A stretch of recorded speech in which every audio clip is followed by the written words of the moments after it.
The Comfort Book, by Matt Haig. Introduction. Imagine for a moment that you're 12 years old again.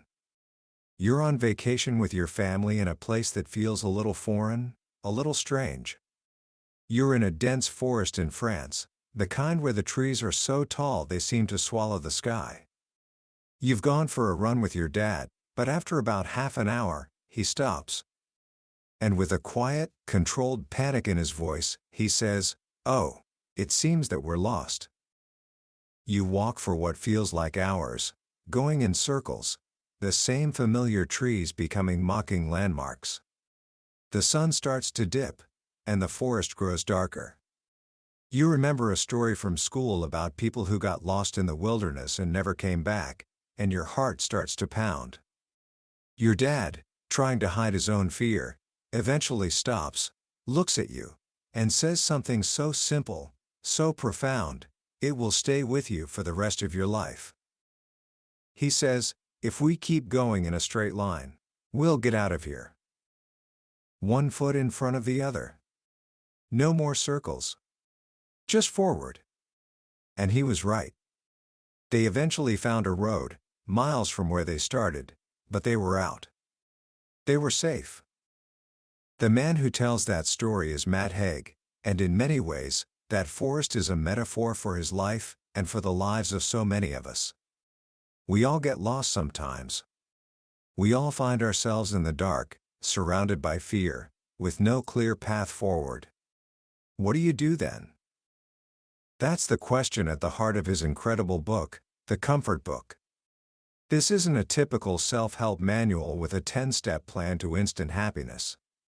It's something far more rare, far more valuable. It's a collection of life rafts. Notes, stories, lists, and lessons learned in the darkest of times, designed to keep you afloat when you feel like you're going under. Since its release, it has become a beacon for millions, a quiet companion on the bedside tables of people all around the world who just need a reminder that it's okay to not be okay. And my promise to you today is this: by the end of our time together, you won't just have heard a summary of a book. You will have discovered a new way of looking at your own struggles. You'll understand that your lowest moments can be the source of your greatest strength, and you'll walk away with a profound sense of hope, not the loud, cheerful kind, but a small, stubborn hope. The kind that doesn't give up. The kind that knows, no matter how dense the forest, if you just keep walking forward, you will find your way out. Book summary. So often, we are told that life is a ladder we must climb. The career ladder, the property ladder. We're supposed to be constantly moving up, reaching for the next rung, always looking ahead to what we haven't yet achieved. But Matt Haig invites us to consider a different perspective. What if life isn't a ladder at all? The trouble with ladders, he points out, is they give you no room to move around. There's only up or down. And plenty of room to fall. This pressure to climb, to constantly improve, is the source of so much of our anxiety. We look in the mirror and see everything we're not. Not smart enough, not popular enough, not successful enough. We feel like we're not enough. But Haig gently asks us to perform a simple thought experiment. Imagine yourself as a baby. Picture that tiny, helpless person. You would look at that baby and know, with absolute certainty, that they lacked nothing. They were complete from their very first breath. Their value wasn't dependent on their future achievements or their appearance. Their value is infinite, simply because they existed.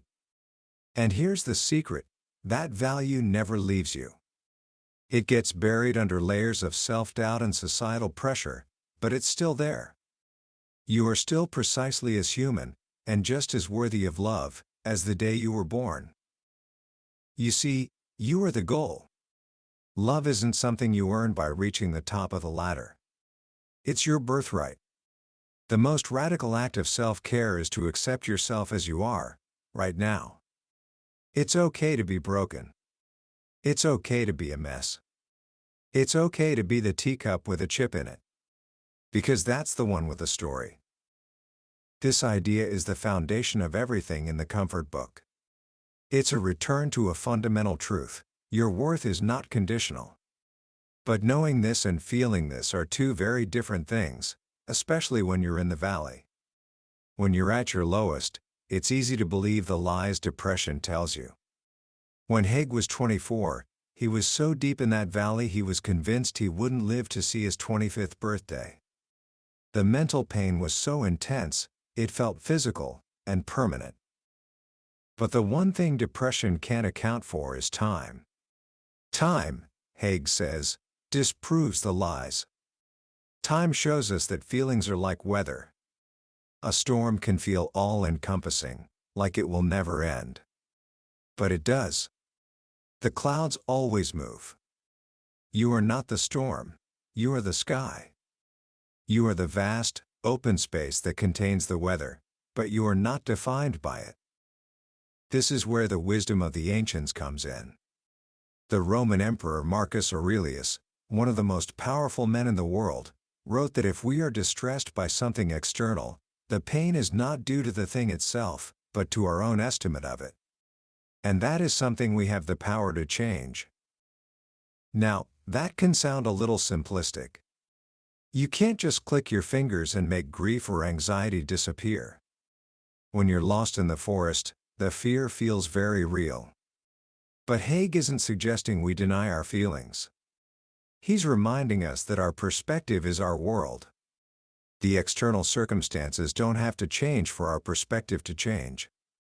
Hamlet famously said, "There is nothing either good or bad, but thinking makes it so." Our minds might create prisons, but they also hold the keys. And the master key, the one that unlocks everything, is hope. But what is hope, really? It's not about pretending everything is perfect. It's not happiness. Haig describes it beautifully. Hope, in its simplest form, is the acceptance of possibility. It's accepting the unknowability of the future, and understanding that there are versions of that future that could be better than the present. He tells the story of the song "Somewhere Over the Rainbow." It's one of the most hopeful songs ever written, yet it was created in 1939, one of the darkest years in human history, as the world teetered on the brink of war. The writers, Harold Arlen and Yip Harburg, were no strangers to suffering. They were two Jewish musicians watching anti-Semitism rise across Europe. Yet, out of that darkness, they created a song about a place beyond the storm. In the word "somewhere," the melody leaps up a full octave, a literal musical rainbow. That, Haig says, is what hope feels like. A soaring, a reaching. It's having your feet firmly in the present, in the black and white of Kansas, while your mind can hear the music of Oz. This is why, during his deepest depression, Haig started making lists. Not of things to do, but of things that offered comfort. Songs that felt like a friend's hand on his shoulder. Books that made him feel less alone. Films that reminded him of the goodness in the world. These were his life rafts. And he shares them with us, not as a prescription, but as an invitation. He lists songs from the Beatles and Frank Ocean, films from It's a Wonderful Life to The Sound of Music. But comfort isn't just found in grand works of art. It's often in the smallest, most overlooked corners of our lives. This is a recurring theme in the book, the profound power of the ordinary. He writes about toast. Yes, toast. He says that continually looking for the meaning of life is like looking for the meaning of toast. Sometimes, it's better to just eat the toast. Or a pear. Or peanut butter. He even includes a recipe for hummus, and another for peanut butter on toast. These aren't just recipes, they are meditations. They are rituals of attentiveness. In a world that is always rushing forward, the simple act of preparing and enjoying food can be a powerful anchor to the present moment. To spread peanut butter on toast with the slow integrity of a religious ritual is to tell yourself that this moment, right here, matters. You are alive, and you are about to eat peanut butter on toast. And that is a wondrous thing. These small, tangible comforts are the building blocks of resilience. They are what get you through the bad days. When you reach rock bottom, Haig says, remember the rock part. You discover the solid bit of you that can't be broken down further. Your foundation. And from there, you can begin to build again. But we don't have to do it alone. In fact, we can't. One of the most powerful threads running through the Comfort Book is the idea of connection. He tells us about the hardiest plant in the world, the purple saxifrage. It has delicate-looking flowers that seem like they'd be blown away by the slightest breeze, yet it thrives in the harsh conditions of the Arctic. How? By clustering together, low to the ground, offering each other shelter. Nature is full of these examples. The gold-saddle goatfish, a small, vulnerable fish in Hawaii, has learned a remarkable survival trick. When threatened by a predator, a group of them will swim together in a perfect formation, creating the illusion of a single, much larger fish, scaring the predator away. We are just like them. We shed our vulnerability when we join together. As Haig puts it, the reason to be selfless is selfish. Nothing makes ourselves feel better than not thinking of ourselves. This connection extends through time as well. He encourages us to find strength in the stories of those who came before us. People who faced unimaginable hardship and not only survived, but thrived. He tells the story of Julianne Kopke.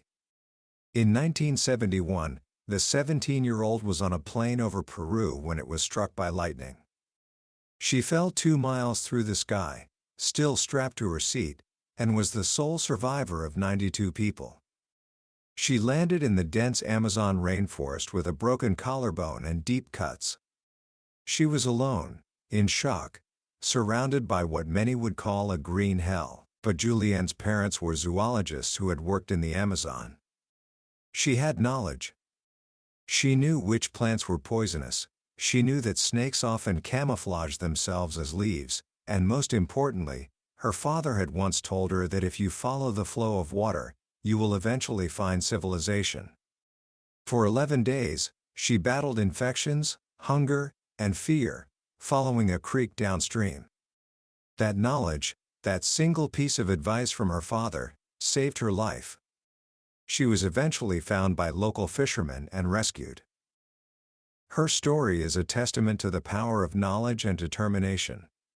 When we find ourselves lost in the jungles of our own lives, we too can learn the territory. We can arm ourselves with self-awareness and face our fears, not with ignorance, but with understanding. Another incredible story is that of Nellie Bly, a pioneering journalist in the late 1800s. At a time when women were discouraged from the profession, she was determined to make her mark.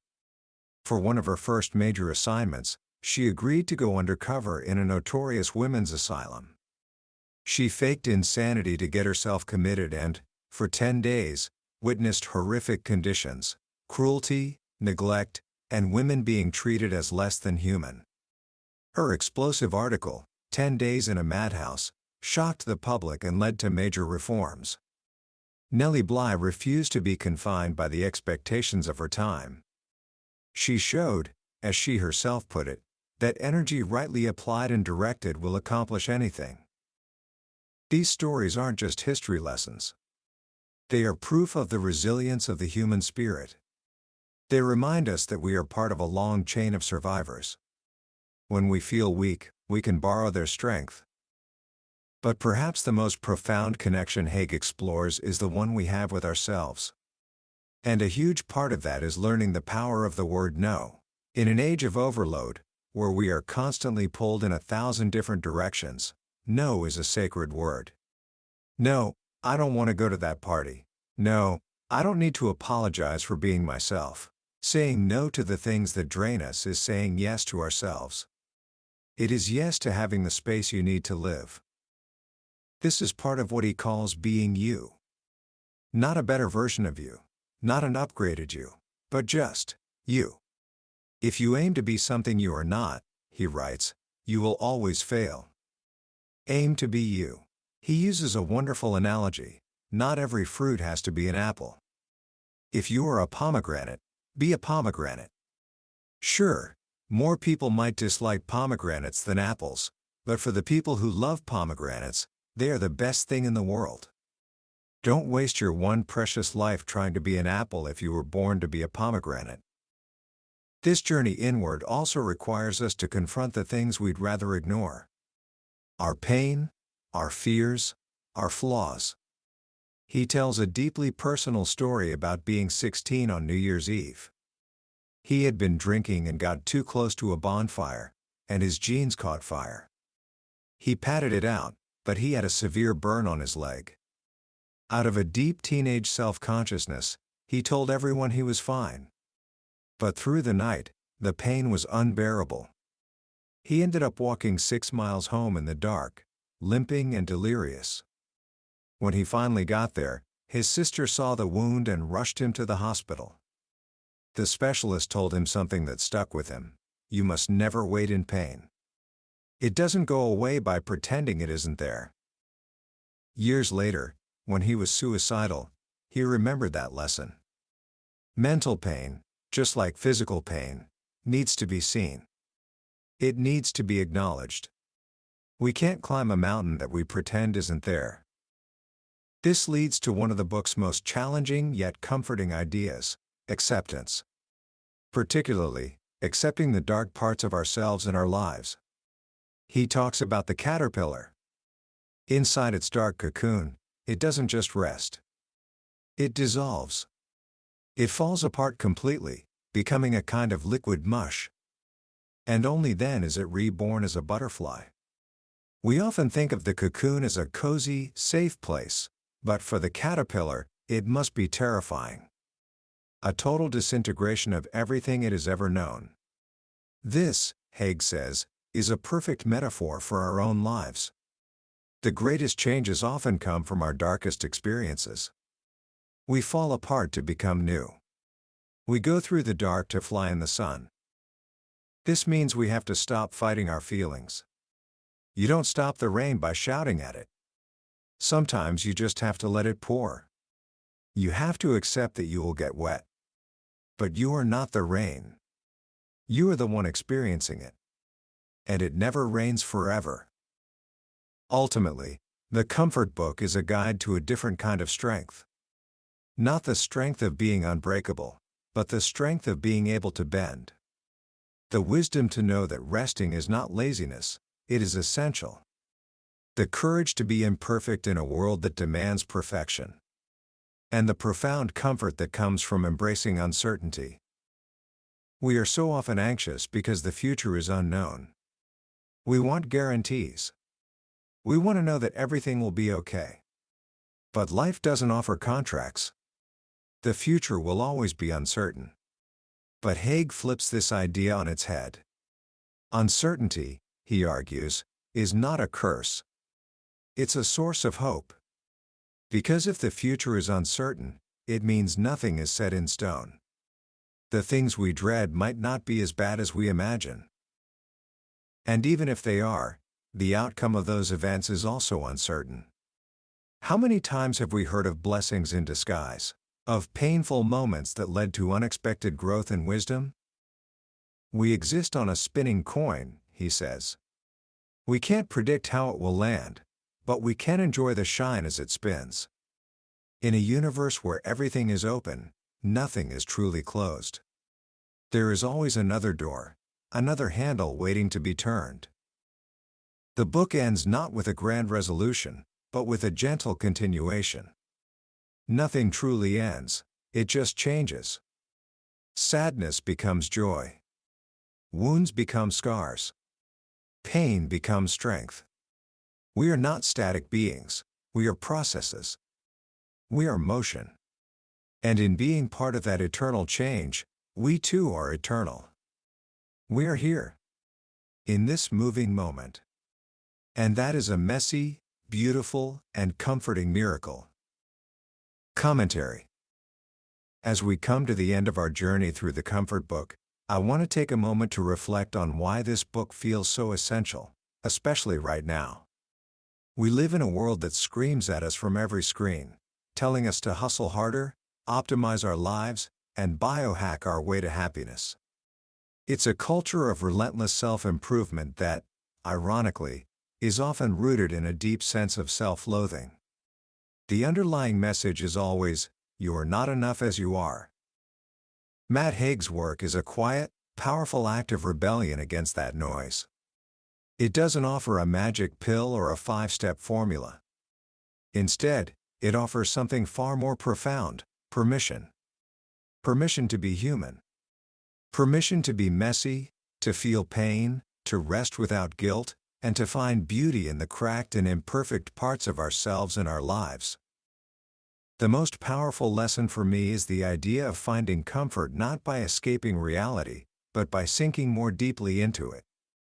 By accepting the whole spectrum of human experience, the joy and the woe, the hope and the despair. Haig reminds us that these are not opposites to be kept apart, but two sides of the same coin. As he so bravely shares, his love of life stems directly from having known the depths of despair. You can't fully appreciate the light until you've known the dark. This isn't just a book of comforting words, it's a manual for a more compassionate way of living. So, how can you start applying this wisdom today, right now? Here are 3 simple, practical actions inspired by the book. First, find your peanut butter on toast. What is one small, simple act that can ground you in the present moment? Maybe it's sipping a cup of tea, listening to a favorite song, or just feeling the sun on your face for 5 minutes. Whatever it is, do it today. But do it with your full attention. Don't scroll on your phone or think about your to-do list. Just be there, in that moment, and appreciate it for the small miracle it is. Second, start your own bag of moments. Haig suggests we collect happy moments to carry with us. So tonight, before you go to sleep, write down one good thing that happened today. It could be anything: a laugh with a friend, a beautiful sunset, a delicious meal. It doesn't have to be monumental. Just one small thing. Over time, you'll build a treasure trove of reminders that life, even on the hard days, is full of goodness. And third, practice the art of saying no. Look at your schedule or your commitments for the coming week. Find one thing you've said yes to that you don't truly want to do, something that drains you rather than fills you up. And then, politely and without apology, say no. Reclaim that time and energy for yourself. Remember, saying no to others is often saying yes to your own well-being. The Comfort Book is more than just a collection of essays and lists. It's a friend. It's a quiet voice in the dark that says, "I know it's hard right now, but you're not alone. And this won't last forever." It's a reminder that the best thing about rock bottom is the rock part. It's a solid foundation on which you can start to build again. That was a summary of The Comfort Book by Matt Haig. We've touched on some of the core ideas today, but I'll be completely honest with you. A summary is like looking at a photograph of a beautiful landscape. It can show you the view, but it can't make you feel the warmth of the sun or the gentle breeze. The real magic of this book is in the reading. It's in the quiet moments when one of Haig's simple, honest sentences lands in your heart in a way you didn't expect. This summary is your map, to help you decide if this is a journey you want to take. If anything we've talked about today has struck a chord with you, I wholeheartedly encourage you to pick up a copy.